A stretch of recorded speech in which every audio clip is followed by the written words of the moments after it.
he studied a lot of ancient texts, and I started doing some research after reading his poster, because he's really big into the Book of Enoch. And for those of you who don't know, the Book of Enoch is like not included in the Christian Bible, but it's all about like fallen angels, and basically there's fallen angels like all around us. And anyway, just super interesting guy. But he's written a book and has a podcast as well. But he does a lot of stuff with like the Ashkenaz, the records. The records where you go to your dream time and you can access all the records for the Akashic records. Yes, Akashic records. Yep, that's the one. Let's see here, and then we have Solana Booth, who's the head of APA. If you know APA, it's the like American psychedelic, kind of like the organization that's setting all the rules for what is considered like ethical as far as practice in the realm of psychedelics. But she's a Native American plant medicine activist, and she was part of the Decrim nature effort, and she also is trying to open a plant medicine center on a reservation to work with addiction with Native people. But she's going to be talking about star people. And then we have Nikki, who goes by Kether, she helped run our equity and diversity 24-hour event. But she works with orgasmic energy to kind of take you into different dimensions. She works with Ayurveda, Tantra, alchemy, but she really talks about making love to the universe, like being in a lover's state with the universe and with all things around us in an interconnected kind of sensual way. But she's a sexologist and well-known, especially like in the Detroit and New York community. And then we have Gretchen Lawler, and she's literally my absolute favorite astrologer that I've ever met, and she is fabulous. And she helped design the Wee Moon calendar, which is a feminist astrological archetype calendar. It's kind of a take on the Western calendar. But she has a cult following here in the Pacific Northwest. She's a naturopathic doctor that became an astrologer. She's originally from New Zealand, but I met her through the Santo Daime ayahuasca community. She currently lives in Mexico, where she runs ceremonies that integrate plant medicine into astrological work. But she is like when I think about crones, when I think about elders, when I think about like women that I'm just like, oh my God, this beautiful witch, she's that kind of person. We also have Sundari, and I met her through Darius Chilsome, who had done a TED Talk and has a podcast and is a former famous like newscaster from the East Coast. And she's a healer that does retreats all around the world. But I met her through Darius Chilsome. And then we have Arnon Voot, who's currently being featured on Graham Hancock's website. He wrote a book called The Spirit in the Sky. But what he does is he connects like kind of like the godlike experience that we experience in DMT states. And then he connects that with the Tree of Life and also the myth of Osiris. And so basically that we are basically kind of going into like what the Egyptians and other great civilizations really kind of commented on in terms of this Osiris connection, the Tree of Life, and looking at geometric patterns and things like that resonated a certain vibration, kind of like the concept of numerology, which is that, everything has an energetic vibration that is like a number. I could go on forever, but Yasmin Wahid, who's been amazing. She's part of Entheo Society and Adaptwa, our psilocybin effort, but she's also a survivor of sex trafficking. She travels around the United States talking about being sex trafficked. She's a woman of color, but she also identifies as a psychic witch, and does a lot with like psychic fairs and things like that here in the area. Anyway, why don't we just pause for a second? Actually, sure. Let's see here. There's Christopher Harmon, who is a MUFON star member, and again, MUFON is the like UFO organization for the world, basically. And he kind of travels around and does educational stuff. So he's going to do like a PowerPoint that kind of goes over like some of the bigger UFO conspiracies or things that the government might have been part of, or projects or things like that. Just so that it's not all woo-woo. And then we have several other like film directors and so forth. I'm happy to talk about them. I just need to find their posters. So why don't we pause for a second for some questions? Sure. I actually, so many of the things that you said, I'm like, oh, I have comments on that, I think we might have had the lady that you said communicates with dragons. I think we may have had her on, babe. I don't know if you remember who that was, but I actually had a really interesting experience with a dragon. And, I want to invite anybody that's in the audience, if you want to come up and make any comments or ask any questions, or you have your own stories, feel free to raise your hand. We can bring you up to the stage, and you can join the conversation. I had an experience on mushrooms where a dragon taught me Tantra.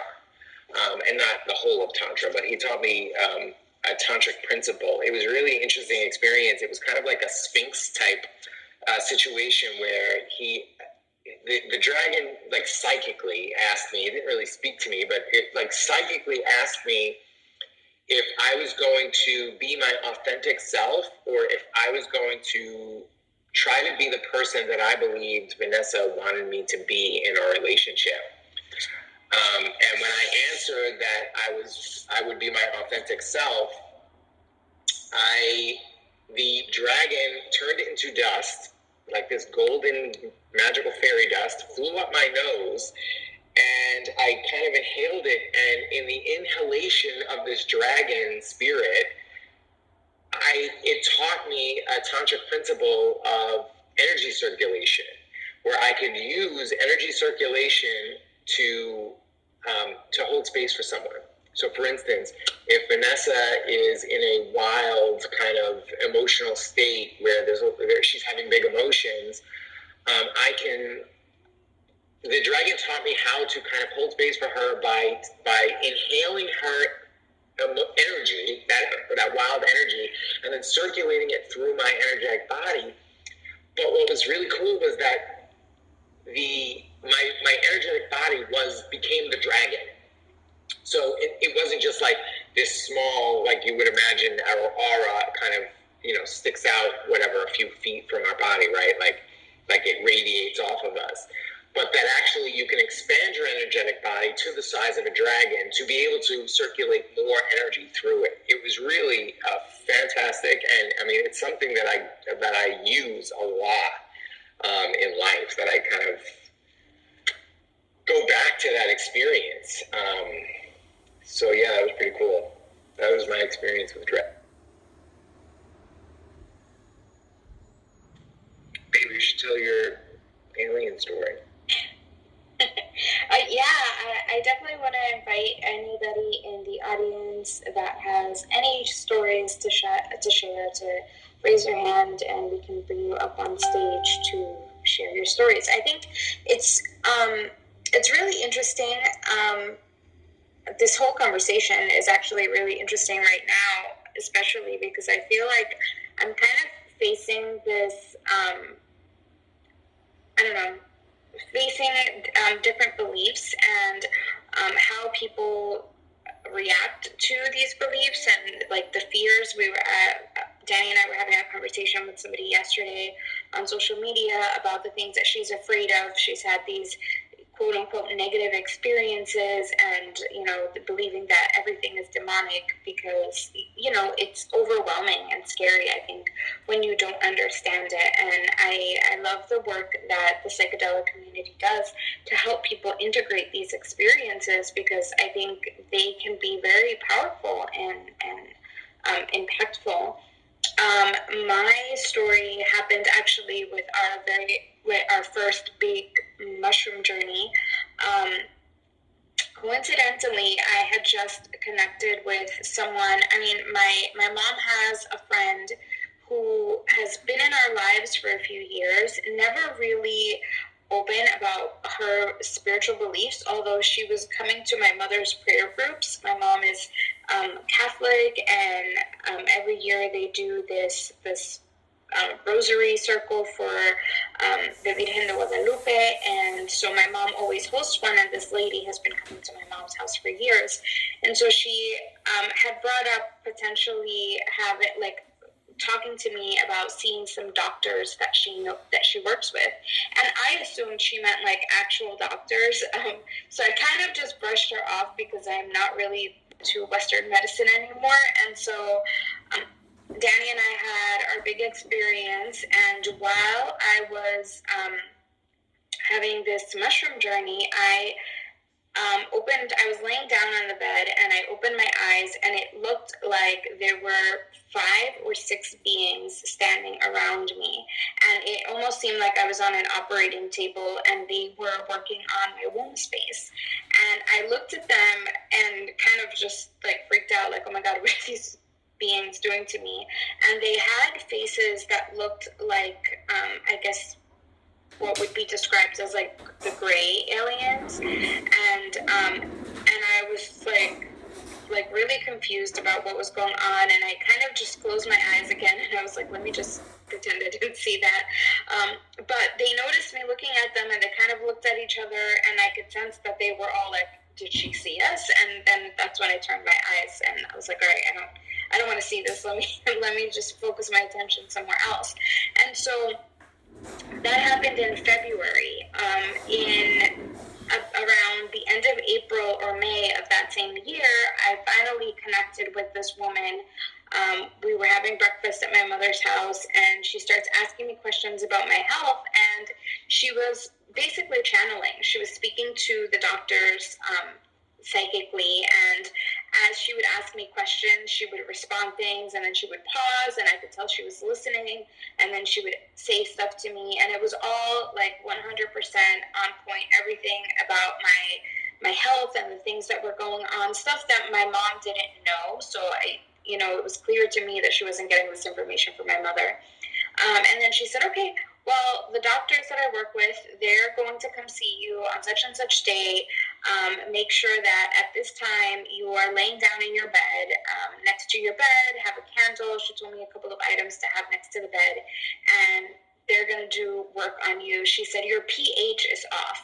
And I was like, okay. And I had no idea what she was talking about, but I was like, okay. And as a matter of fact, I went and I bought pH strips, and I tested my pH, and nothing came up on the strip. And I was like, oh, these must not be working. But then Danny tried, and his came up normal. So I was like, okay, so my pH is so off that it's not even coming up on the strip. The next day she calls me, and she's like, okay, the doctors, they worked on you, they adjusted your womb, and she gives me all this information on what they did to me. And then she says to me, did you see them? And I was like, no. And she was like, oh my God, it's so funny because they said that you saw them, that you looked at them, and they all looked at each other and were like, does she see us? And then you turned away. And I was like, oh, that's weird. And so it didn't even dawn on me until I was telling Danny the story that I was like, oh my God, this happened during our mushroom ceremony. And so it was kind of one of those moments that made me realize this idea of, time, everything existing all at once. And so time isn't really linear. I witnessed that happening in February, even though the actual interaction with her happened in April. So it was really fascinating to me.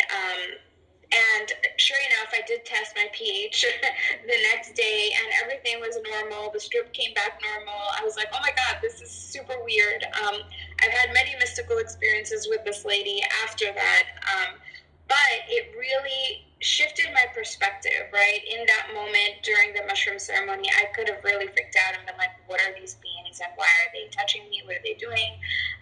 But having the proper guidance and the proper care really allowed me to surrender to the experience, to trust it, and to know that I was in a safe place.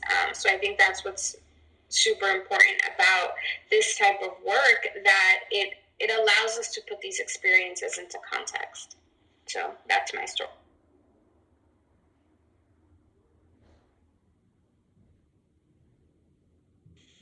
I'm happy to jump in if no one else wanted to.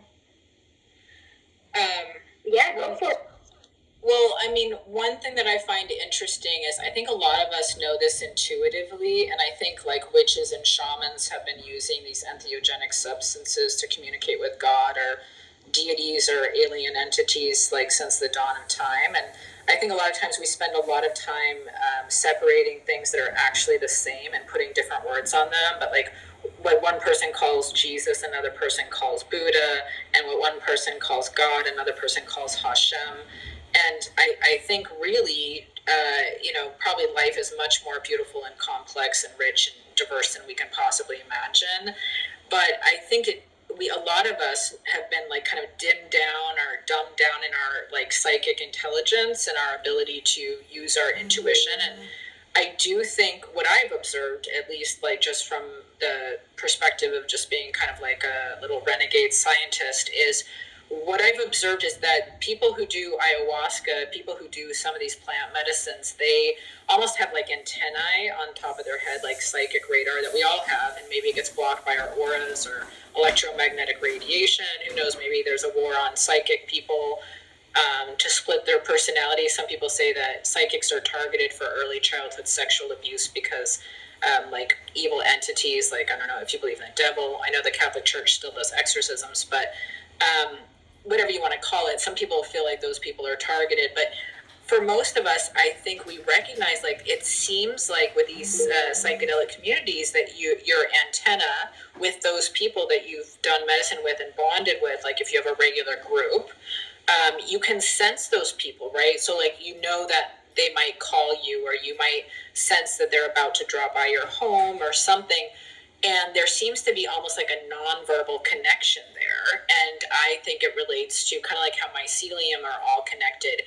It relates to kind of the context of that medicine, which is an interconnected medicine that teaches us our interconnectedness and is in fact interconnected itself. And so, sometimes I wonder if when you talk about the stoned ape theory that Terence McKenna had, where he basically said like human beings were like really dumb and stupid, and we were just kind of wandering around and rubbing sticks together, and then all of a sudden like our frontal brain really grows overnight. If you look at human history, it's like overnight we're doing like math and science, and all these things happen quickly that don't make a lot of sense. And he attributes that to this concept that we were running around eating grubs and what have you, and all of a sudden we're eating mushrooms, and our brains are growing big because we're eating these psychedelic mushrooms that grow brain dendrites. And that's all well and good, but if you take that concept and then add on the concept of, well, what if the psychedelics like psilocybin are actually an intelligence that is its own alien species that basically is taking over this planet, that came here on purpose. Its spaceship was this meteor that had this bit of psilocybin on it or whatever, and slowly it's taking over our species, and maybe for the good, right? Maybe an advanced civilization has the capability to send its own intelligence down to a planet to heal it, right? Because when I think about warfare today and how we're trying, like right now the U.S. feels like it's poised for war with China over Taiwan and Russia over Ukraine and whatever, just like nuclear war could obliterate us, any minute. And when I think about all of these things, and a lot of times throughout history, I don't mean to diverge, but like during World War II, there were like a lot of UFO sightings around atomic warheads and things like that. So when you think about a benevolent and also very intelligent and far more advanced than us species, when they're looking down on planet Earth and they're like, fuck, they're destroying the planet with their warheads, and they're killing all the poor people, and the rich are getting really greedy and just nasty, and this planet is turning very yucky. I can see them being like, hey, we should send our little friends over here, the psychedelic friends, down there, because it's almost like an advanced form of warfare, because the best form of warfare is warfare that doesn't hurt people physically and doesn't hurt the environment. So you could attack a planet with good things, and one of those good things might have been the asteroid with the with the psilocybin. It's just a thought. Anyway, that's all I have to say. I like that theory. I mean, I think that comes in alignment with what a lot of channelers who channel extra dimensional beings are saying. That these different races are trying to help the human race up its game and what's the word? I don't like using the word ascend anymore. But become more enlightened, increase the rate of consciousness. Raise their vibration. I think it's really interesting being aware of all of the energies that are around us and how we can feel supported, I think. I think that's very exciting. Leo, I wanted to ask you if you can drop the link in the chat for the event. And we can also pin that to the top where people can get more information about this 24-hour event, how they can sign up. So, because I think this is a really great conversation. I think there are a lot of amazing stories. And welcome, Severiano. Grand Rising from sunny Sacramento. We have another beautiful day here. Really appreciate this conversation. I have my own experiences, and I think everyone has to have their experiences to believe. A lot of people say seeing is believing. It's interesting. I was interviewed on a UFO podcast, UFO Chronicles. If anyone wants to check it out, I talk about 2 UFO experiences and 1 ghost experience, which, the ghost experience happened when I was about 10 years old. And me and my brother both witnessed it, and then the UFO experiences happened later on in my 20s. And I think they changed my view on reality before I really started getting into psychedelics and the additional teachings of psychedelics and opening up my mind even further. But what I will say is interesting, like on that podcast, even some people seeing and experiencing what they've experienced, and they still don't believe it, and they still refuse to talk about it, and they don't want to believe it. I think it just says something about humans in general. We're on this rock flying through space for a reason, and we got to figure that reason out. And I think there are a lot of people that are just content with going through their life on a regular basis, and they prefer not to even entertain the fact that even though we can see like the government is coming out and saying, here, we're starting to declassify some documents here. We do know that these things have been going on. We're changing the name from UFO to UAP to, as a marketing strategy, essentially. But yeah, it's kind of silly how we're just content with living our lives the way that we have been. And hopefully there are enough people in the world that start to see the truth, and the truth is out there. All of these sayings are for a reason. So it is a wonderful Wednesday. I'm grateful you guys are doing this room, and hope you guys have a wonderful rest.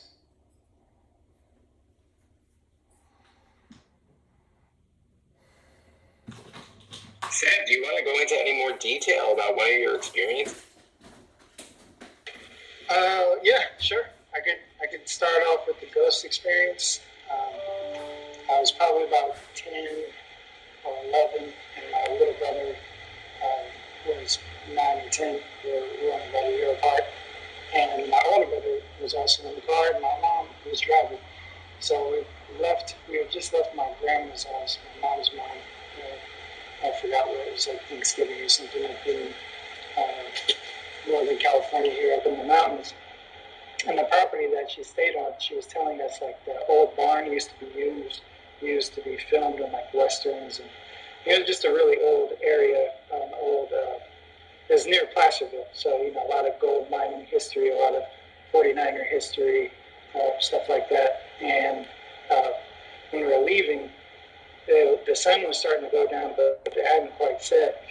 And we're going through the twists and turns in the mountain.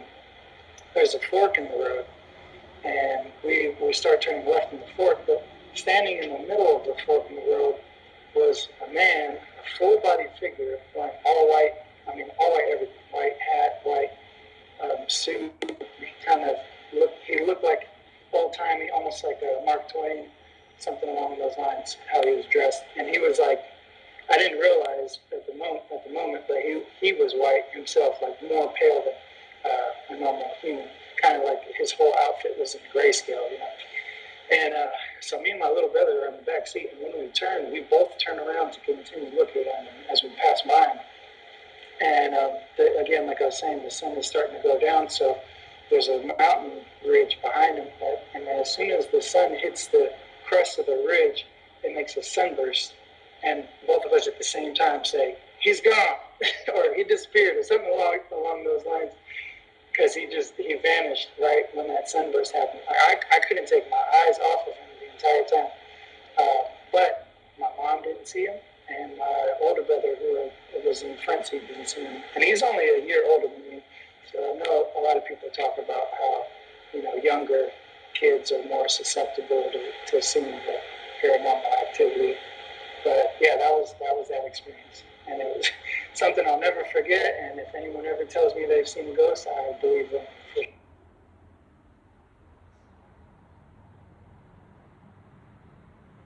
I haven't seen any ghosts, but I have definitely seen things that I would describe as demons, and I have definitely felt my mother's presence around me and my son at certain times.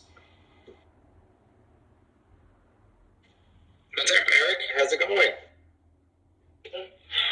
Hello, what up? How is everyone? So, Mariana, that was a really interesting story. That was awesome. I personally haven't had anything like that happen, but growing up in Utah, there's tons of Native American culture here, and I grew up with all that, tons of my friends and stuff, and I guess skinwalker shapeshifters is more of the topic where I'm leaning towards. And in my experiences, there was one time where we were camping close to the peak, which is 12,000 feet elevation, so I'd say we were probably 11 to 10 below.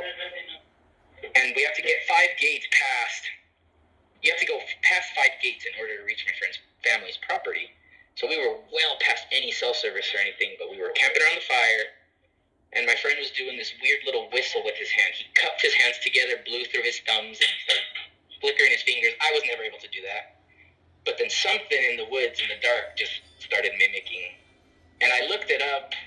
Mockingbirds do exist, but not at that elevation. So something at midnight was mimicking him, whistling almost perfectly. And none of us had the nuts or the stomach to actually go into the dark to see what the hell it was. And my Native American friend was saying, like, don't even go towards it. That could be a skinwalker trying to lure you in and just feed off of you. Like, just ignore it, I guess. So that would be my experience that I had with some sort of skinwalker, I guess.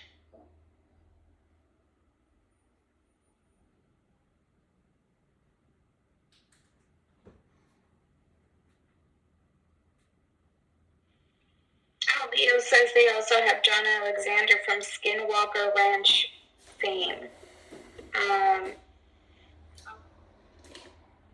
Where all the windows, where there are windows into another dimension. I've heard of that too. I think it's so fascinating. I know for sure, you know, where my parents are from in Mexico.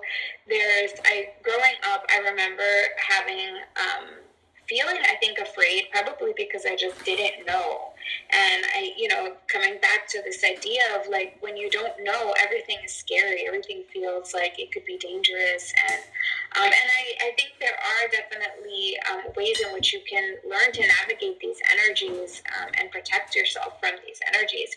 But growing up, I definitely felt this fear. I know, like, in our family, I had heard things like, oh, when you hear a particular type of bird call, this particular call means that somebody's going to die. And sure enough, like, the very next day or that same night, we received news that one of our family members died. So, like, there's all these, like, I think all of these ways in which the energies and nature are showing us, are communicating with us, and when we don't understand it, I think we become afraid of it.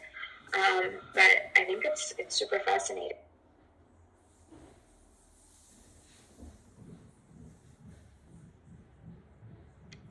Heck yeah, definitely. I live only a few hours from that area. That's near Moab, Utah, which is on the southeast end where it's all red rock. yeah, I meant to talk about John Alexander. So for folks that are into UFO stuff, he was at Skinwalker Ranch and has like a lot of fame associated with that.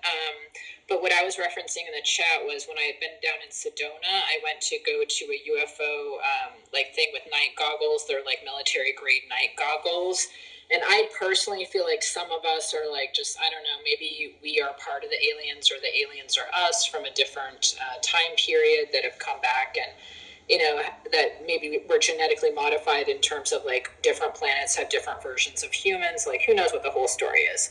But I think there are some of us that just feel like super connected, and maybe we get contacted by UFOs, or we, you know, just have sightings or things like this.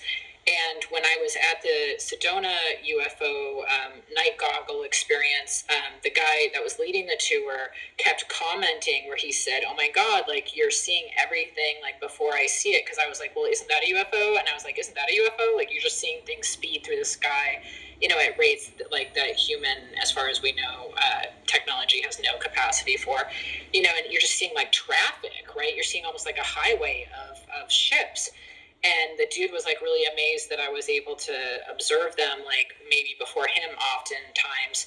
And it was my first time going to that kind of thing. But, you know, I've always had experiences like that. And it's interesting. I think we're taught at a young age, like, not to be a witch, you know, just because witches were burned. And so there's just like anyone into that stuff is often shamed in a similar way that people who do psychedelics are often shamed by mainstream like media or something as being kind of goofballs or being too woo-woo or, you know, whatever the case may be, and not seen as doing, you know, things that matter. And, you know, magic used to matter in human civilization. Magic was up there, you know, alchemy was up there with math and science. It was like one of the three disciplines, right?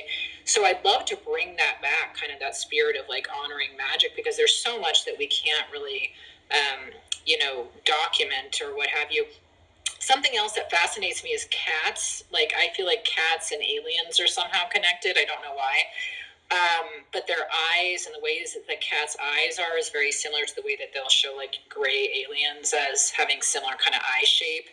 And Egyptians had a fascination with cats and like worshipped them and so forth. And I just feel like cats are fascinating to me for several reasons. One is we spend a third of our life in the dream time.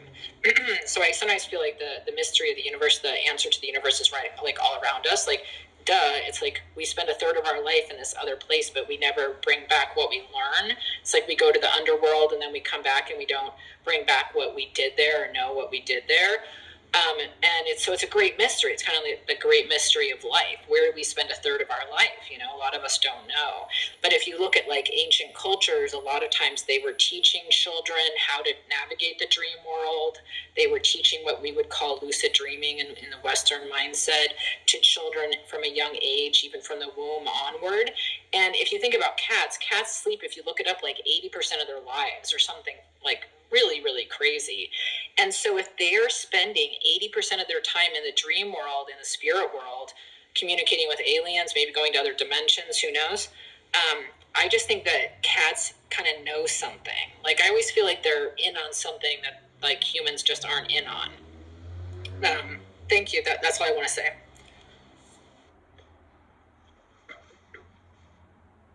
Yeah, I mean, that makes a lot of sense. I did not know that. I mean, I've had cats, and I know that they nap a lot, but that makes a lot of sense that if they're spending a lot of time in the underworld, that they might have access. I definitely believe that animals are here for a very specific purpose. I know that when I'm using mushrooms, when I'm working with mushrooms, my pets all tend to be involved with the experience that I'm having. We have a bearded dragon, and she will, she supports me. I feel her sending me energy at times. Sometimes I feel her mocking me or laughing at me, or like in a playful kind of like loving way.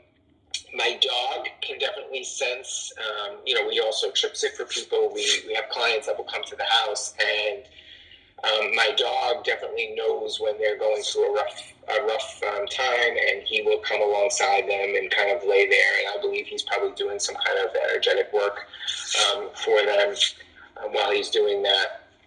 You know, wanted to just go back a little bit.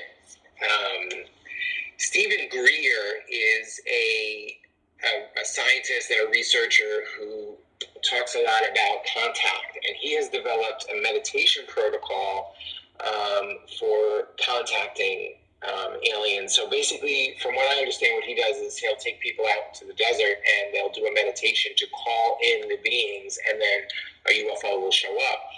And what I think is interesting about all these disclosure hearings that we've been having recently is that he says that these disclosure hearings are all fake, that they're not really disclosing real information.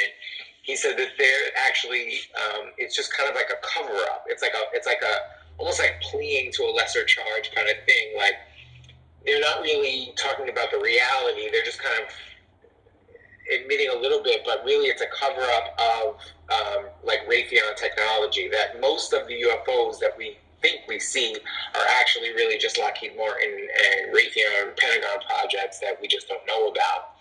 And that's why they've started this disclosure process now, is to kind of try and create disinformation to confuse people so that they think they're seeing aliens instead of like all this high tech, like free energy technology that we actually have, that was possibly reverse engineered from some of the alien technology that they do have in their possession. So he's like, they've reverse engineered this technology. They basically have like Tony Stark type technology with energy and anti-gravity that they can use, and they can provide free energy to everybody and eliminate poverty, but they won't do it. So they just want to cover it up and say that it's alien technology. We don't know how to do that and all of that. The other interesting thing that came up, if anyone is familiar with Bashar, Daryl Anka is a channeler, and he channels a being called Bashar. Bashar says that he is a human from the distant future, and he says that they have so screwed up their DNA through genetic modification that they've basically like really harmed the human race, and that all of the 80s, the 70s and 80s, all of those alien abductions were their scientists coming back in time to harvest healthy DNA so that they could re-engineer the human race, so they basically could cure themselves of all the I guess dystopian health problems that they have now. I don't remember a lot of the specifics, but I just always thought that was a really interesting story, even if it's not true. Or maybe it's true on one timeline and not true on another. I think that's an interesting story. I want to mention something. I like where you're getting at, because I love music, so I'm always listening to music, but I had my phone on shuffle, and Third Eye Blind came on, and one of their lyrics was, "A spaceman fucked an ape and dipped out on the date." So then I started thinking of exactly what you just described, like the book Chariots of the Gods. I forget the author, but he kind of goes about that whole premise. Maybe the whole idea of Jesus or something was an astronaut, who knows, but like the Anunnaki stuff. Oh yeah, I'm totally obsessed with this idea that the gods and angels, like the God of the Bible, is actually an extraterrestrial pretending to be source God. I'm totally obsessed with this idea. I know some people might. I see God as in the audience. I don't want you to be offended, God, but I think you might be in here. So I just wanted to jump in real quick and mention there is a professor that is going to be moderating, and he runs a course at Western University. He's a senior professor there, but his class is on how shamanic states are also show similarities to abduction stories. So he's teaching a course on that, which I think is absolutely fascinating. His name is Kevin. He's an anthropologist and senior lecturer. And so he's teaching this class, which is fabulous at the college level. But basically he was inspired by the book Communion. And so it's amazing that he's able to teach that at the college level, but looking at parallels between the experiences of abductees and shamans, which is fascinating. And then I also wanted to mention that we have John Alexander. I think I already mentioned him. But the last person I wanted to mention is this lady, Jessica Barolo. She does work with baobab trees. There's this kind of whole shamanic resonance to the baobab trees and the stories that they tell and people that communicate with the trees. And then let's see here.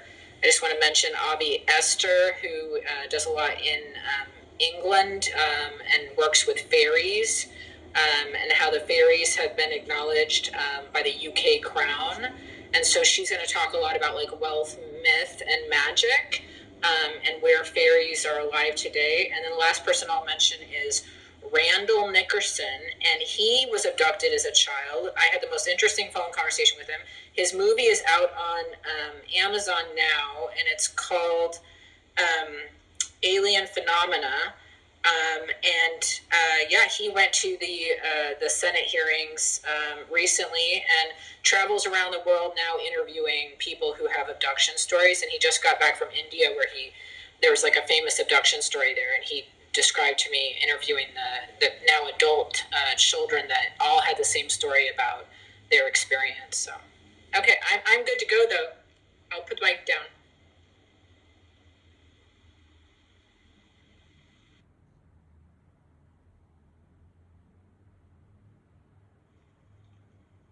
All right. Well, maybe does anybody want to come up to the stage? Does anybody else have a story? Or if Seven or Eric, if you guys have more stories you'd like to delve into, we're here for it.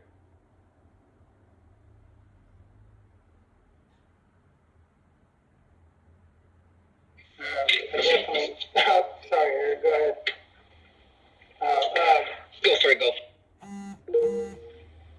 Yeah, I'll just give you guys the first UFO experience, and I have tons of, like my first, ghost experience. I had my brother there with me, and then in my first UFO experience, I had all my cousins.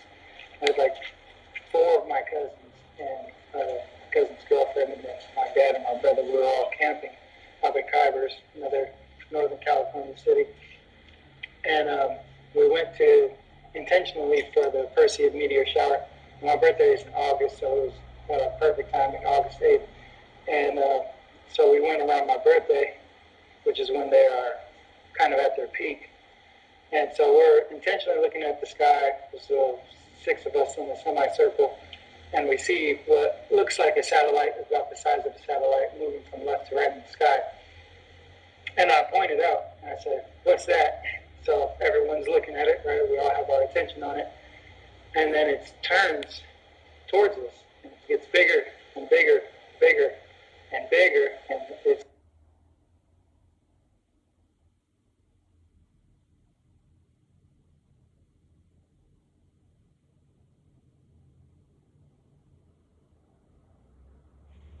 No, I don't know what happened there. glitch. Yeah, I moved down. So it gets bigger till where it's like half the size of the moon, and then it stops. But as it was getting bigger, like I got up out of my chair. I was thinking it was going to crash land right where we were, and then it stopped. Like it seen that we seen it, and then it took off into space. And it didn't make a sound at all the whole time. And I obviously can't say that's aliens, but it moved in a way that was unidentifiable. So yeah, that's my first UFO experience. I guess I quickly could do the second one. The second one, I was getting on the freeway, and the sun wasn't even down. It was like starting to go down.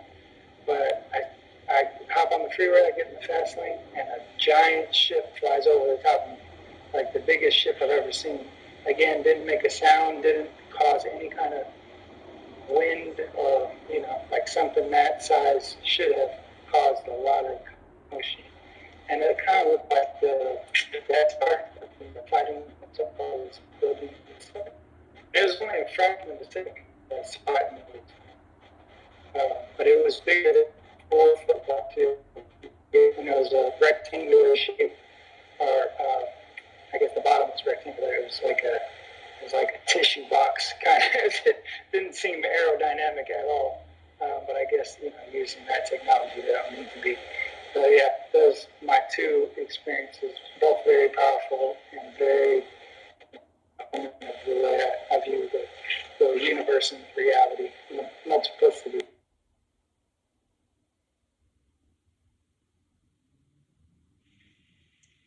Thank you so much for that share. It's so fascinating to me.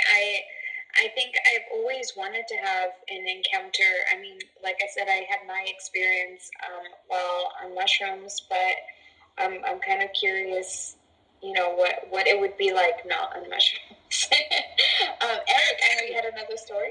You did have that one experience at the Mirabai event, remember? With Frida Kahlo? Oh my God, yes. I totally forgot about that. That was like in a meditation. But I mean, I guess I see it in like, it feels like in altered states, right? And I mean, like, having it, like, just driving down the street or so, like, driving down the road and seeing something.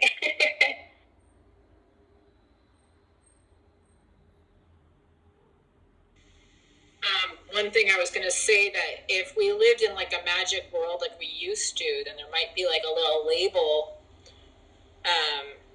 where like you opened up your psychedelic satchel of medicine, and there would be a little scroll that would fall out that would indicate, like, by the way, you may with this medicine communicate with aliens. Bigfoot might sense you, angels might sense you, demons might sense you. You're going to be walking into like different worlds with this medicine, and you'll be able to see with new eyes. You'll be more connected, you'll be more psychic and interconnected with others who've taken the medicine. I don't think that currently the medicine comes with that kind of, I don't even want to call it a warning, but comes with that kind of label.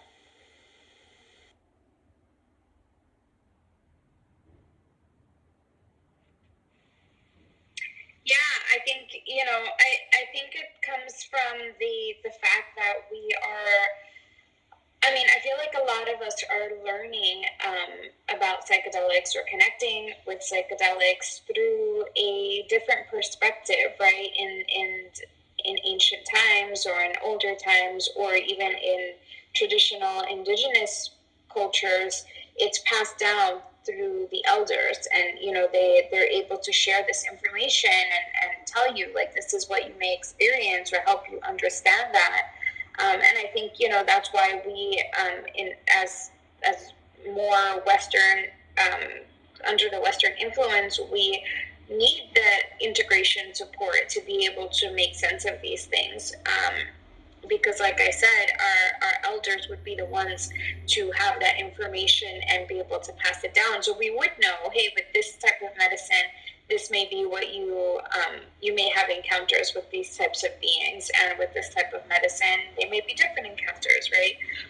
But I think it is a matter of that information, or that connection having been lost over the generations, and hopefully that's part of what we're reclaiming. I think events like the one that you're hosting are super powerful, because we get to have the conversations again and reintroduce some of this information, reconnect with the information. And it's interesting because I think sometimes when we start hearing these stories, or start hearing, being a part of these conversations, a lot of it feels like we're remembering. It doesn't always feel like it's brand new information. It's like, oh yeah, that makes sense. That resonates, right? Because it's something that that wisdom is innately within us, but we haven't accessed it because we don't have these conversations often. So I really appreciate the fact that you're hosting these conversations.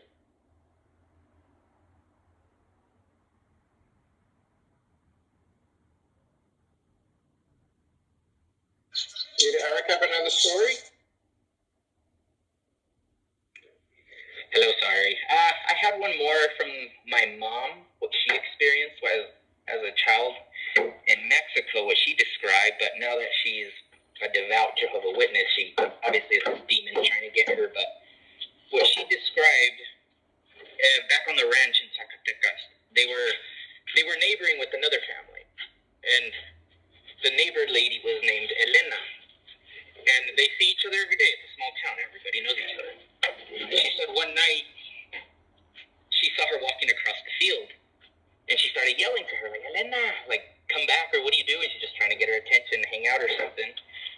But the more she called out to her, the more she would, like, distance herself, and she didn't understand. But then suddenly, apparently, she just submerged and sank into the ground, and she was gone. My mom freaked. She took off running home, went the next day, asked about Elena, and she was never even out there to begin with. So I guess something could have been luring her. She made it up. I don't know, but it's just fascinating. I think it's interesting, especially in Mexico with all the curandera shit and stuff, like witchcraft and all. Like, I just wonder what it was that my mom saw. Shane, raise your hand and we can bring you up to the stage and you can introduce yourself.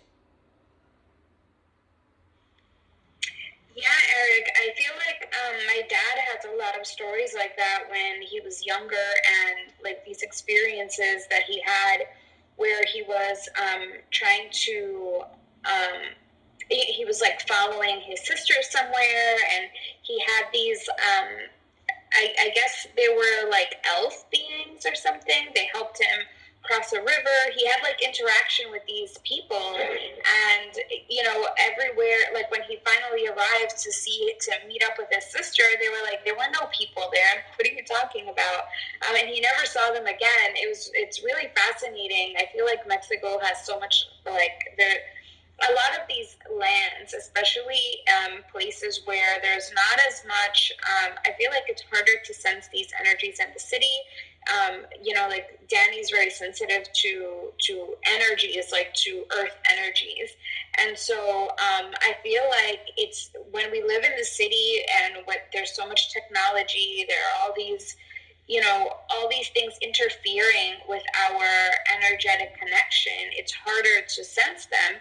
But for example, people that live in small towns in places where there's not as much technology and there's not as much interference, you're able to have more of these experiences. Or maybe there's just less stimulation, so you have the ability to tune into that more often. But I think it's super fascinating. It is. I'm so glad you brought up the little elf things, the duendes. I've heard many stories of the little duendes. Like, if you're riding on a horse and if you feel someone hop on the back, do not turn around. Wait for whatever it was to just hop off, I guess, is one way to divert the little duendes. And if you have long hair, in my case, I have long hair down to my shoulders. And if you start feeling someone braiding your hair, don't panic, don't freak out, just get up and walk off or something. That's what I've also been told. These little duendes, little elves, and there's also stories where shared DMT trips where people view these little duendes or elves approach the circle and everyone's viewing these little beings or fairies, I guess. Like, what the fuck?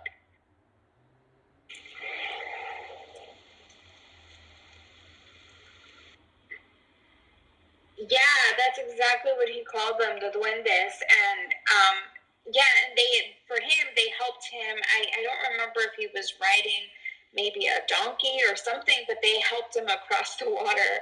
And he was like, and then I turned around and they were gone. So it's really wild. And I see we finally got Shane on the stage. Well, I don't know. Okay, beautiful, nailed it. Can everybody hear me? yes. Sir. Hallelujah. Okay, boy, it's nice to meet everybody. I've just been kind of listening a little bit. I'm not super familiar with this app, so I've just been kind of listening as I've been mulling around my house here. I'm getting a late start. I worked late last night, and I had just come off an amazing men's weekend retreat in North Carolina, serving and partaking in some very powerful medicine, and then 12-hour drive back, and then boom, right back to work last night. So please forgive my exhaustion and confusion with this app this morning. Anyways, I'm really happy to be able to be a part of this discussion, as I've been a part of a couple in the past, and I make it a real big point in my life to not talk about things with which I am not familiar. But this topic is a really close one to me for so many reasons, and besides it being fun and exciting to think about and consider, I've had some pretty some pretty cool experiences, and honestly, a lot of the times I'm still trying to sort out what they mean. But I look forward to being able to share some of those more in depth this weekend coming up. And and I'm just happy to be a part of any of this. So I wasn't really expecting to hop on, and then I saw I had a message from Leonora, and I was like, whatever she's doing, I'm going to go check it out. And so here I am. So I'm glad I was able to hop on and join. I don't know what you all need from me, but I can go from there if you need anything else. Thank you.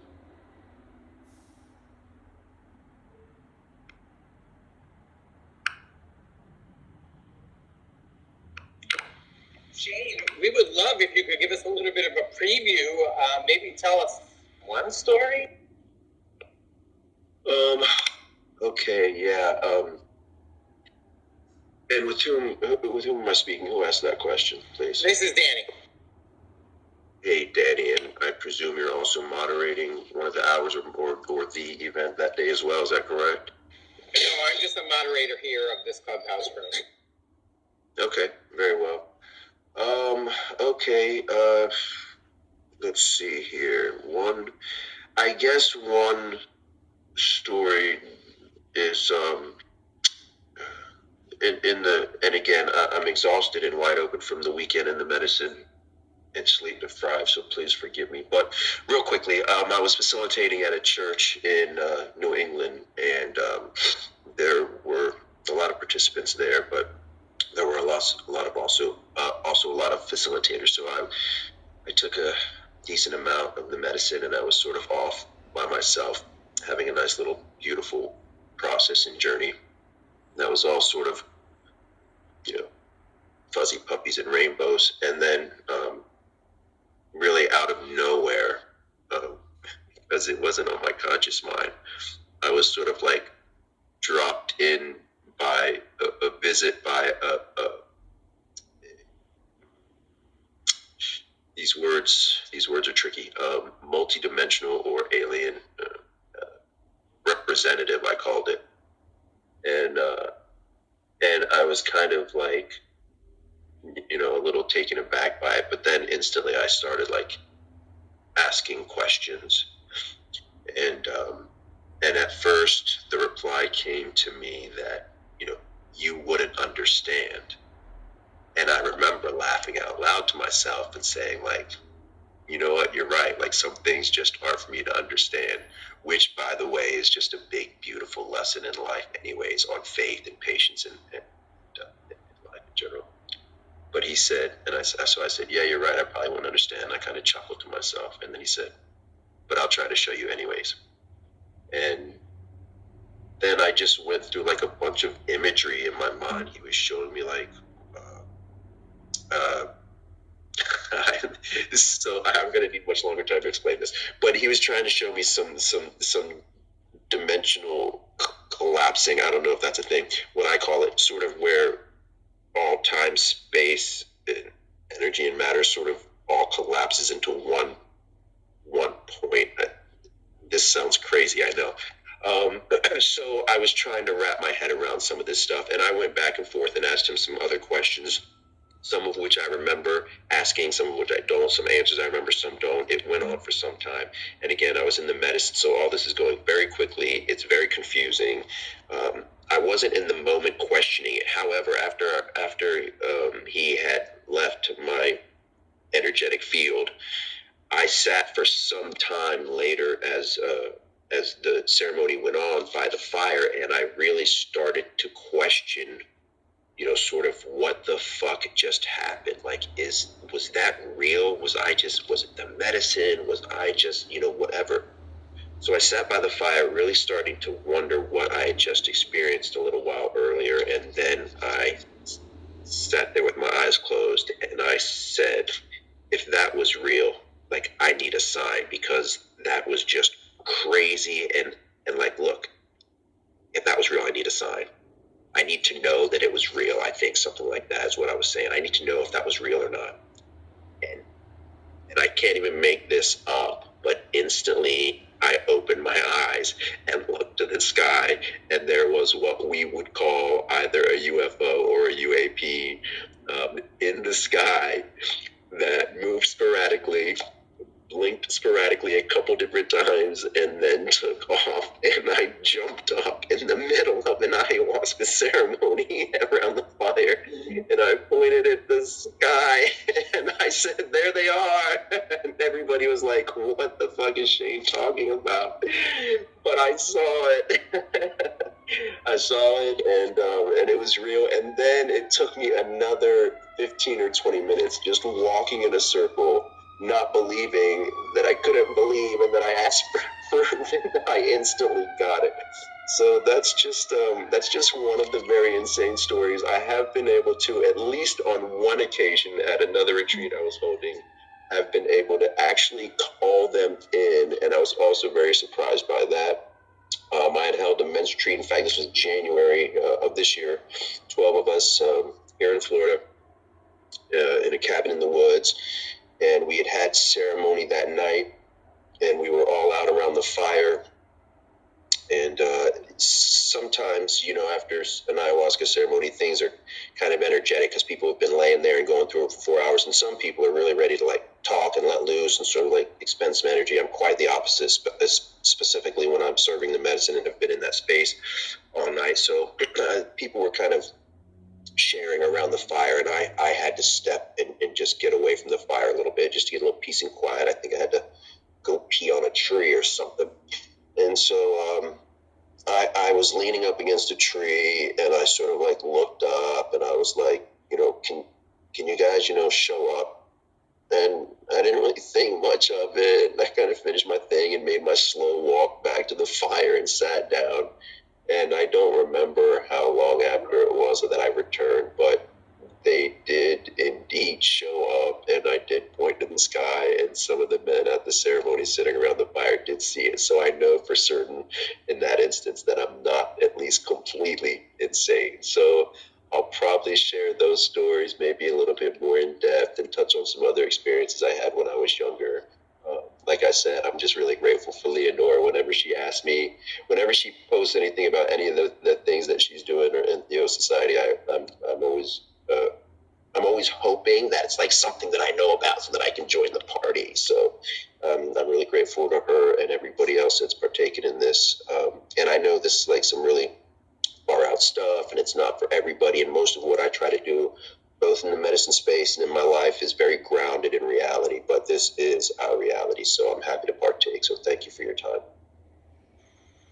What an awesome story, Shane. Thank you so much for sharing that. And nothing sounds crazy here. I don't know if you were here at the beginning when I talked about how a dragon taught me Tantra during a mushroom trip. So nothing sounds crazy. And also, it's funny you should say that, because the dragon and the Tantra has been coming to me as well. So I'd love to discuss that personally with you more if you get a chance. Oh my God, I would love that. That would be amazing. Thank you. Yeah, and also men's work for the win, brother. Thank you for everything that you're doing. Yes, sir. It's not only is it my pleasure. It's what I'm here for. Thank you.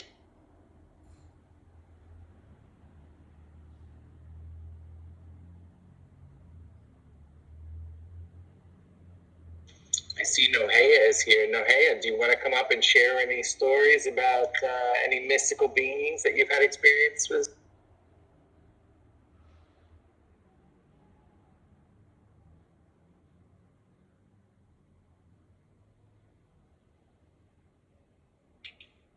Morning, guys. I can't believe I missed this whole station. I'm so sad. These are the talks that I love. I have tons I could share. I grew up in the home that I grew up in. So I grew up in Southern California, in ceded land for the Kumeyaay Indian nation, and where I lived was right on the edge of this space called Tecolote Canyon. And growing up there, Tecolote Canyon had this nickname for Dead Body Canyon, because you could go down in the canyon, and at any time you could run into whether it's a homeless body, or there was all stories of people would, victims would be dumped there, and you could find things there. And our house backed up. We lived at the very top of the ravine to Tecolote Canyon, so you could walk down the stairs. There's a huge hill. Walk down the stairs. There's an all ice plant hill, which take you down into the canyon. And this one particular time, so our family is very in tuned, and we grew up in our home. Our home was very active spiritually. At one point, we actually had a hump starting to rise in the middle of our hallway, and after a few years, the hump grew really quickly, and my dad had people come out and look at it, and we found out that there were actually we were on a burial ground, and there were caskets that were being pushed up out of the earth, and so that was what was coming up and pushing up on the underside of our house. So it was very intense. But this one particular experience, so I have a bunch, but this is the one that I remember the most vividly, and it was directed towards me specifically and not anybody else in my house. Because before that, most of the things we would experience, everybody could experience together, and we'd be like, did you hear that, or did you see that, or were you up last night when that happened? And we could talk about it. But this one particular time, I was in bed, I was about 14, and I just sat up, woke up out of bed out of nowhere, and I was like, I need to get to my mom. And the way that our house was set up, my bedroom was all the way at the end of the hallway. The hallway had a door at the end of it because the hallway led into the kitchen. And so I go out into the hallway, and I'm walking towards the door to get into the kitchen. And I get to the door, and for the life of me, I cannot get my hand to pick up to open the doorknob. And my body, I'm just frozen, just stuck there frozen. And I've slept walked before, and so at first I kind of was like in my awareness and was like, is this what I'm doing? Do I need to wake up? But I'm trying to tell myself to wake up. I do not feel disconnected. So I don't feel like I am astral projecting. I do not feel like I'm outside of myself. I am very much trapped within my body, but my spirit and my body are not connecting because I cannot get it to do what I'm commanding it to do. And in that moment, I just literally started calling my mom in my thoughts, and I was just, because my parents' house was at the other end of the house, and so I was calling to my mother, and I was just like, Mom, please come open the door. I need you. Come open the door. Mom, whatever this is, I need you. And about 3 minutes later, my mom opens the door, and as soon as she opens the door, I just feel this huge relief and weight off of me, and then all of a sudden, I'm fully connected again. My body's moving, so I'm trying to tell her what I had just experienced. And she goes, Nohea, she's like, I woke up. She was like, because I had a dream. She was like, and you were drowning. She's like, and it startled me, and I woke up, and so I got up, and I immediately came to you. She's like, I was coming to check on you. And so I was like, okay. So we talked about this. We tried to break it down, like what I could have experienced. Stayed up the rest of the night. So the next night, I go to bed.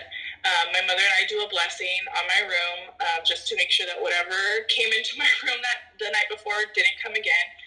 This time, I wake up. It happens again. I wake up in the middle of the night. It's around 2:30, almost 3 o'clock, so almost that witching hour, right? I wake up, and this time I can hear my mother's voice. Now, this was where I really learned that you don't go after the disembodied voices, right? So before that, I had heard that, but I had never experienced a calling of my name. So I had never chased after a voice that I heard before. But this particular time, I hear my mom calling me, and it sounds like she's yelling at me from the backyard. And my mom usually, early hours of the morning, she would go out there, she would tend her garden, and she would water it. And so that during the daytime, like the plants could get watered before the heat rose, because where we lived in San Diego was really hot at that time, kind of a little bit desert and arid. So she wanted her plants to get the most bang for their buck when she would water them. So she would do it super early in the morning. So it wasn't irregular for me to think my mom was outside in the backyard around 3 or 4 o'clock in the morning. And so I hear my mom's voice, and I'm thinking she's calling me to come to the backyard. So I go to the backyard, and when I get into the backyard, I see that the gate is open to the canyon. And I'm going, and I was like, oh, she must have gone down, because at the very bottom of the hill, she had planted patches of flowers. And so I thought that she'd maybe gone down there to tend to whatever. And so I'm calling her, and I'm looking, but it was kind of dark. And I have really bad eyesight, so I was like, I couldn't see clearly if she was down the stairs or not. And I felt all of a sudden the sensation of as if somebody was grabbing my hand or like wanting to hold my hand very gently to lead me, like as if to coax me down the stairs into the canyon. And so I hear my mom's voice again, just kind of murmuring, but not really calling me. And this was the moment I started walking down the stairs. I got about 3 or 4 steps down, and then all of a sudden my whole body just lit up with chicken skin. And that in that moment I knew that whatever energy was calling me towards it was not good energy. And so in that moment I just stopped and I stood still. And then when I tried to turn around to walk back up the stairs to go back into the house, or back into the backyard to go back into the house, in that moment when I looked straight down the stairs into the tree line, because there's like a cleared area before the tree line hits for the canyon. Into the clear line, I could clearly see the outline of what looked like a stag man. So it was the body of a man, but it was the head of a stag. And I could very clearly count a 12-point stag, or a 12-point rack, antlers on his head. And I just stood, and all I could feel was reverberations of what felt like to me the same feeling I get when I hear a pa'u drum.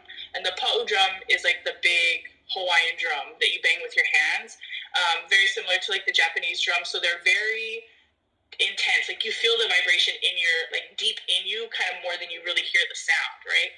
And so I just started feeling that cadence kind of building up inside of me. And in that moment, I just stopped because I was frozen. My body was not moving. I couldn't get my body to listen to me. I'm 14 years old, right? So in this moment, I just stopped. I closed my eyes and I immediately started to recite the Aumakua prayer, the chant of the Aumakuas. And it's basically a Hawaiian prayer in which you're calling to your Aumakua, or your guardian, and saying, and you're calling family names. And you're like, hey, y'all, like, I need you. Like, I need backup. Like, I need you here now. That's what the Aumakua prayer is for. And so when I started to chant that, 3 o'clock in the morning, by this time it's probably about maybe 20, 30 minutes had lapsed, and it's almost 3 in the morning now. The sunrise should not have been happening this early in the morning. And all of a sudden, just the area and right around the tree line started to light up. A light started to glow, and as it started to glow, the outline of that apparition or that entity started to become very clear, to where I could actually make out that it was not just a shadow or an outline, but it was an actual physical entity that was standing there. And then as soon as the shadows began to rise, so the light started at its feet and started to rise up its body, so I could see the man. I could see that it was a native man. I could see that from the garb that he was wearing, that he was in some kind of ancestry linked to the Sequan or Kumeyaay Indian nation. I could recognize the garb. As the light traveled up, like it was like leveling, right? Like, so you see that beam of light kind of going up, up, up, up, up. And then right before it hit his face, the bottom of his chin lit up. And then as soon as the face started to be revealed, he disappeared and was gone. And as soon as he was gone, again, that force that was keeping me stuck released me, and I immediately ran back inside the house. And when I ran back inside the house, my mom was awake, and she was freaking out because she was looking everywhere for me. She heard my great-grandfather calling to her and said, go get Hea, go get Hea, go get her, go get Hea. So immediately my mom wakes up and she runs down into my bedroom. I'm not there. She's frantically looking all over the house. She can't find me. I did not close the doors. When I went out into the backyard, I didn't close the sliding door behind me. I did not close the gate, the door, the swinging gate fence to go down into the canyon. I didn't close either one of those. Those were both open when I walked through them. When my mom came out to retrieve me, both of those entries were closed. So the sliding door to the backyard was closed. The gate down into the canyon was closed. And so when my mom, when I came back, when I come running inside and my mom sees me and she just grabs me. And when my mom grabbed me, she said that my body felt cold. Like my lips were blue, my skin was cold to the touch. She said, but I was sweating profusely. And that part was all a little hazy to me. But for the next 2 weeks, that was when my great-grandfather he was in Hawaii at the time, so he wasn't passed. He was not an ancestor that came to my mom in that way. He was living in Hawaii. He was still alive at the time. So 2 days later, he booked a ticket. He flew up from Hawaii, and that for the next 2 weeks, I sat at his feet, and he did lomi. He prayed over me. He covered me, and then that was when I started my studies to become the next matriarch of the family, and that's when my tutu kane and my mom all realized that I was the one who was being called in my family. Because everybody else in our family, we've all been very spiritually aligned. We've all had dealings with spirits, with ancestors. But up until this point, this was the first time anybody in our family, like my generations, I'm talking about like my siblings and my cousins, immediate cousins, that had dealt with an actual physical entity that targeted them. And that's usually, for us in our family, our culture, that's usually how we know who's been called, because they're the ones that we can see the spirits and the spirits can see us, recognize them. And so that to me was, I've had many since, but that to me was my most profound experience, and the one I remember the most, because it's kind of what really set me on the path that I took for the rest of my life. And then, interesting enough, I was never able to identify that entity until this year. In June, I reconnected with my father for the first time in 38 years. My father went to prison. He was sentenced to life in prison a month after I was born. And my mother never had a relationship with him my whole life, so I knew vaguely who he was and about him, but I never had a relationship with him. He only got released from prison just a few years ago. My older sisters reconnected with him, but I never did. And this year we reconnected, and come to find out, my father is he's half white, but he's half Lakota, and he had on his wallet. He had like a leather wallet that he had got from powwow, and on the wallet was the head of the entity that I had saw. And I asked my dad what that was, and he told me it was a jackal, the trickster. And it was very clearly the same entity, the same outline. Like when I saw it, it invoked that same feeling that I have not felt since I was 14 years old. And when I asked my dad why he had it, he said he didn't know. He said about 15 years ago, he was woken up and to the drums of the jackal, and he could not understand why. He didn't know what it was. He knew it wasn't for him. He couldn't understand how it was connected to him. But this entity continued to show up at odd intervals in his life. And when he would tell me when the jackal would show up to him, it always aligned with some kind of misfortune in my life. And we were able to connect that the jackal was not actually a bad entity. It wasn't. He was just from my other lineage that was coming forth to either connect with me, wake me up, or claim me. But because my mother and father didn't have a good relationship, I didn't really know anything about my father's side. And since reconnecting with my father back in June, we've deep dived the whole Hayoka, jackal, all of those entities, because my older son very much always presented, and he has been called a Hayoka by a few different indigenous practitioners, but my father and his chief were the one who actually identified that my oldest son is actually the jackal. And he is that way when you see him, because he shows you what you are unwilling to see in yourself. And I think that, all of that coming together now, at my age now, the reconnection with my father, the fact that this jackal has been there throughout my life, and, or it's been showing up for him when aligning with misfortune in my life, just kind of always, it reaffirmed and it confirmed a lot for me that it wasn't something that I needed to be scared of, but I needed to understand and learn and come to know better. But yeah, so that was a real intense one, and I'm still working through it, and I'm still learning it. And just to kind of bring that all together, as crazy as this sounds, yesterday, my kids have been in Houston for the last week, birthday vacation with their grandparents. My husband and I went out to get them this weekend. When we were driving home last night, or not last night, but the night before, so it was really 2 o'clock in the morning on Friday morning, or what's the date? Tuesday morning. my husband and I were driving on the 10 through a part of the bayou between Houston and Texas where there's not really any land. It's all just kind of swamp and trees. And we hit dead on a 10-point buck in the middle of the freeway going almost 80 miles an hour with all of our children in the car. All the kids slept through the impact. They slept through the accident. And both myself and my husband walked away completely without injury. And it was a 10-point buck, and there were two other points that were forming but hadn't fully formed yet.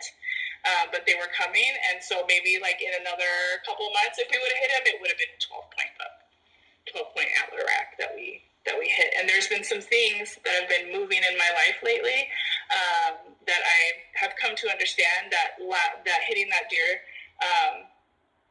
was very much the spirits telling me to stop playing around, because there's things that I've been trying to move around and like make excuse for and stuff like that, and laugh, and they were just like, nah, we're not doing this anymore. Like, you know what it is, and you're trying to avoid it, so now we're going to put something in front of you that makes it very clear that you need to stop ignoring what's happening. And so, yeah, so that's kind of what's going on with me right now. Now this kind of all aligns with this conversation. So I don't know if anybody has insight to that or to that entity or things that I could look to or look for in that. But to have a deer in Louisiana in the marsh at 1 o'clock in the morning, you know, around this time of year isn't unheard of, but it's not very common. And they're not very active usually at that time at night in that area. So I really do feel like it was something that was meant for me. And to align that with my son, the other connection that comes in is my oldest son. He actually started his studies this week, so that's why we went to Houston, let the kids hung out, and then our oldest son was left there. He's with my mother now, so now my mother is starting his studies. My son just sat for his first journey the week before for his 14th birthday, so he was at the same age when it first appeared to me. And now this is all aligning around his 14th birthday. Same entity, same energy. So that's my current experience with the topic at hand. Wow. What an amazing story. Honestly, so much of it resonated. You brought back some memories from my childhood, where a trickster spirit used to torment my mother. When my younger brother is 2 years younger than me, he was out like doing the hardcore party thing, and he would come home late from the clubs or whatever, and this trickster spirit would come home right before he did. My mother would know. She'd be like, I knew when you were coming home, because this spirit would come into the house. It looked like you, and it would walk through the hallway and go to your room. And I knew it wasn't you because I could feel it energetically. It wasn't you, but that's how I knew. And then one night she actually got up to confront the spirit, and it morphed into a woman. And the woman was like, your son belongs to me. Like, it was like challenging my mother for like, I guess like it was going to try and take his spirit or his soul or whatever it was. It was going to try and tempt him into some kind of dark life or whatever it was. So incredible. Not to take anything from your story. I mean, that's amazing. And I'm so happy to hear that your son went through his initiation. Yeah, can't wait to share that with you. I asked fully integrate everything over the next couple months and take what he saw during his journey, and then take everything that he's going to be learning from now until solstice with my mother. And he wants to put all of that together. And because I asked him, I was like, I said, would you feel comfortable, sharing your story and speaking about it when you're ready? And he said, yeah, but he wants to do it in a very thoughtful and intentional way, because that's just the kid he is. So I'm so grateful for that. But yeah, he wants to fully integrate his experience as best he could over the next 3 months with what he saw, and then with what he's learning now, so that he can, because he doesn't want to misrepresent the experience. So he's just the coolest kid ever. But so I'm very proud of him for that, and it was very exciting. I will say I healed a lot of my child through him and his experience, and that it was incredible. And he healed, or he believes he's acquired the tools to heal his father wounds, which is just, that's probably been his biggest thing. And so being able to see that he has these tools now at 14, to see what kind of man he'll turn into without having to carry this trauma for the next 10, 15 years I'm truly excited to see how that's going to happen for him. But yeah, what I come to know is the way that trickster spirit showed up in my life. I don't think that he was necessarily trying to trick me, but I do feel like that side of my ancestry was trying to claim me, maybe. Like, that's kind of what it felt like. Like, it was after talking to my dad, reconnecting with him, learning what I learned from him and from his chief, and then talking to my mom, and then going within myself and trying to find the answers with this entity. I realized that's what it was that I have a lot of work to do. There's a lot of responsibility on me. And because there was such a disconnect with my father and I, that was the only way that my ancestors knew to contact me, or to get in touch with me, or to help bring me back into alignment with that part of myself.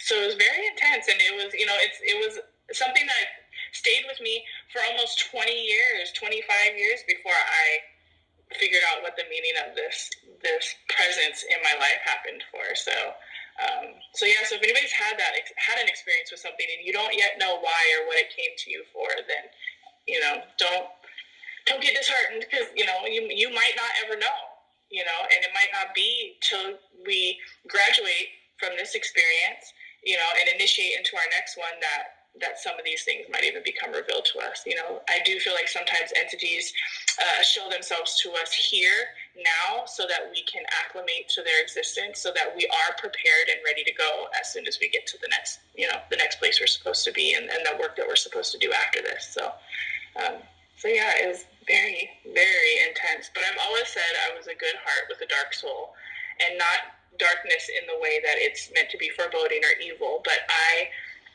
do not fear the dark. I am comfortable in the dark. I know that the dark is where the truth and life is created.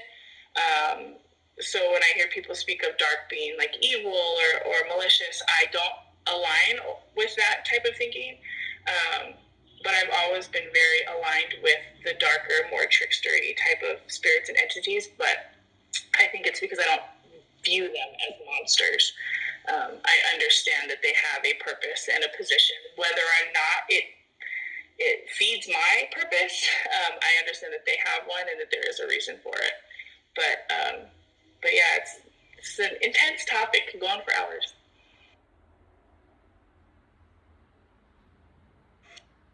It totally can. I feel like, especially once somebody starts, it becomes almost like a stream of consciousness where it activates, like Danny said, memories from our childhood and all of that good stuff. So I think this 24-hour event is going to be magnificent. If you haven't checked it out, the link is pinned to the top. Definitely join and participate. It's going to be 24 hours of all of these amazing conversations. Leo, thank you so much for all of the energy that you put into creating these events. Thank you for getting all of these people together. Thank you for joining us today and sharing this event with our community. And thank you to our community for coming in and sharing your stories. It's been a really exciting room. I think this is a really awesome topic. That's why we went over a little bit today. Danny, do you have anything else to share before we close up? No, I think I'm complete, because if I start talking again, I could also go on for another hour. So, Leo, anything else? No, I'm just so appreciative of you guys, both of you, you wonderful human beings. Thank you for helping, and I was really struck by the mage's words, and just left in a place of deep appreciation for the community that's trying to help one another learn and grow. So thank you guys. Have a wonderful day. Awesome. Thank you, everybody. Thank you for being here. Tomorrow we have Microdosing 101 with Dana. The topic for tomorrow is microdosing DMT, and Friday is Psychedelics 101.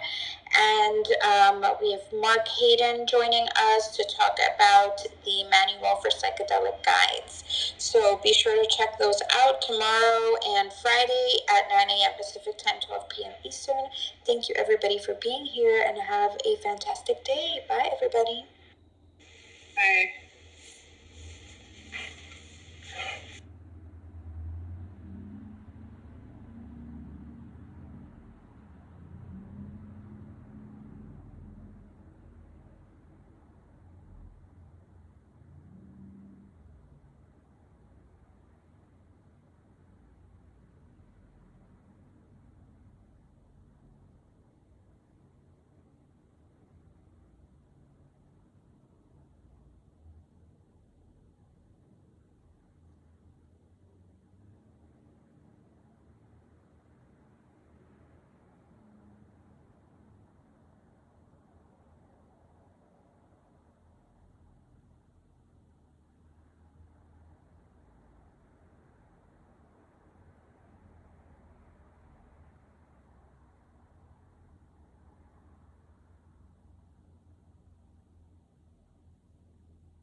No,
no,